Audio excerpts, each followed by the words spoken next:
I'm filming this because I recently had a conversation with a client's husband who was dealing with a elderly parent. His father had recently fallen, broken his hip, is in the hospital. Um, by all indications, he's no longer able to live on his own. And to make matters worse, during the last couple of weeks that he was in the hospital, um, this man's father's sister, so his aunt, his father's only sister's aunt, passed away, and he was the one that had to let his father know. And so he was dealing with a lot of stress and worry and fear over, was he doing it right? And we had this conversation around, was he doing it right? And several thoughts I shared with him that helped him make more sense of this, I thought I would share. And so number one, I don't think there is a right or wrong in these situations. We just have to do the best that we can. And I think the best way to do the best that we can is by going into silence. And whether that's sitting alone for a while and just listening to your intuition, whether it's going into prayer and asking for God's guidance and God's grace while this situation is going on, whatever it is for you, it's very powerful not to just keep going, thinking, but rather go into silence, go into prayer, go into meditation, and seek guidance from the outside, not just up here. The other aspect of this is the constant judgment, I think, that goes along with it is, am I doing it right? Am I making the right decision? And all we can do is the best that we can do. And whenever we seek God's grace, go into silence, listen to our intuition, listen to our soul, and get that guidance, get that direction, then we do the best that we can with it.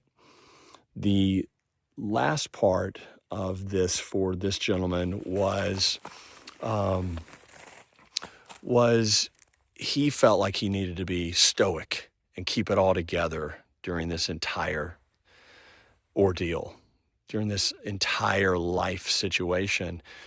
And I can share from personal experience that it is good to be stoic. It is good to keep it together at the right time. It's also really good to let it out at times. And there's a right time to let it out and to not push the emotions down and store them, in many cases for men, for years or decades. And so the third aspect of this is a sad situation. It's a heartbreak. It's tough. And to lean in and feel those emotions and let those emotions just take their course. Emotions can be like a raging river that if we try to dam it up, it can go in directions that it's not supposed to go. That's not the natural order. And when we do that, we can make ourselves sick. We can store energy that's not healthy. And so the last aspect of it is we don't have to be stoic all the time. We don't have to keep it all together all the time. There's a time and place to let it out, and just be aware that whenever that comes up for you, it's okay to let it out, and it's okay to cry, and it's okay to weep, and so it's okay to wail. Letting that energy out can be one of the greatest gifts we can give ourselves, because that energy is a weight. It's a weight that we carry on our shoulders, on our chest.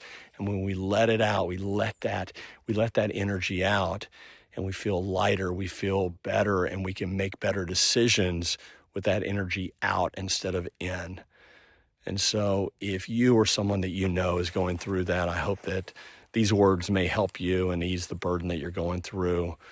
Prayers are with everyone that is going through situations, the circle of life like this, and wish that that God guides you and you listen to your intuition and know that there are no mistakes. You're doing the best that you can. Don't judge yourself, and lean into your emotions and let them flow the way that they do.